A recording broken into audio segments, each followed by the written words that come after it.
काहीच किंमत प्रायमरी होती तिला मटके आणता होता तिला ते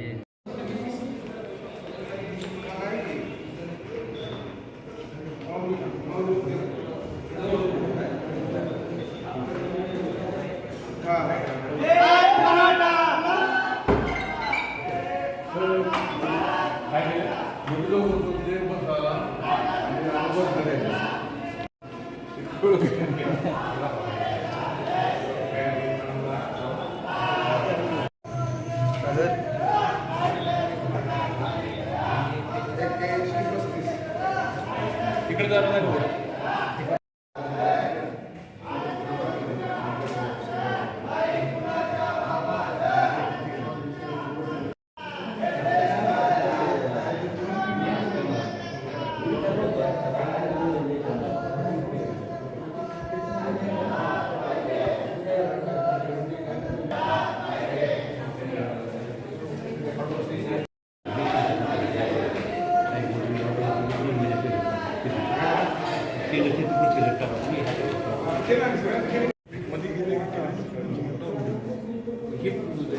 संपली वाटतं प्रक्रिया झाली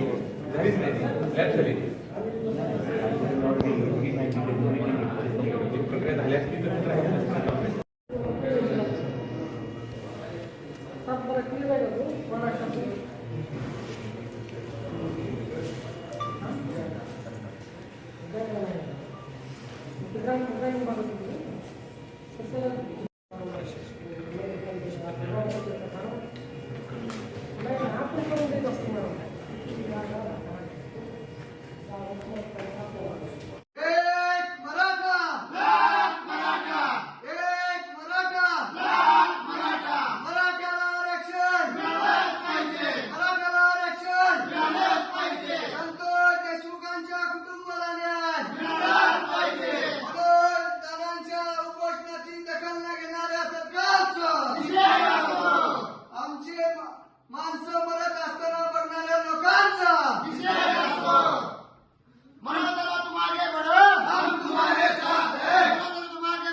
मनोज धनंजय पाटलांना न्याय देण्यासाठी बसलेलो आहेत.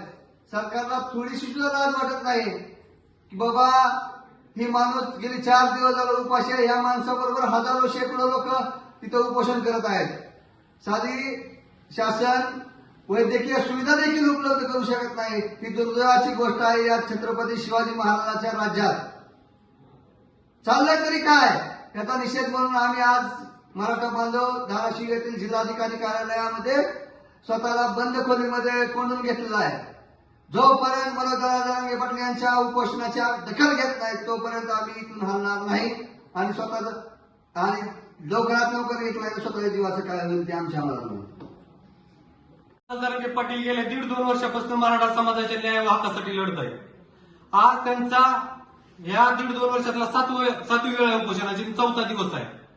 अनेक बांधव 119 बांधव तिथे उपोषण करत आहेत. आज आपल्या धाराशिव जिल्ह्यातल्या इटकूरच्या बांधवाची प्रकृती खालावलेल्या त्याला आयसीयू मध्ये ऍडमिट केले. त्याचे शरीर थंड पडले पूर्ण. शासन काय मराठ्याच्या माणसाची मारायची वाट बघायला का? जर शासन न्याय देणार नसेल तर इथून पुढे जे कायदा व सुव्यवस्थेचा प्रश्न निर्माण होईल त्याला सर्वस्वी सरकार आणि प्रशासन जबाबदार असेल. आज आम्ही मनोजदादाच्या समर्थनात धाराशिव जिल्ह्यातल्या बांधवांनी कलेक्टर ऑफिसच्या कॅबिनमध्ये कोंडून घेतले स्वतःला. जर मनोजदादाच्या उपोषणाची दखल घेतली नाही तर आम्ही यातून बाहेर निघणार नाही याची दक्षता या शासनानं प्रशासनानं घ्यावी.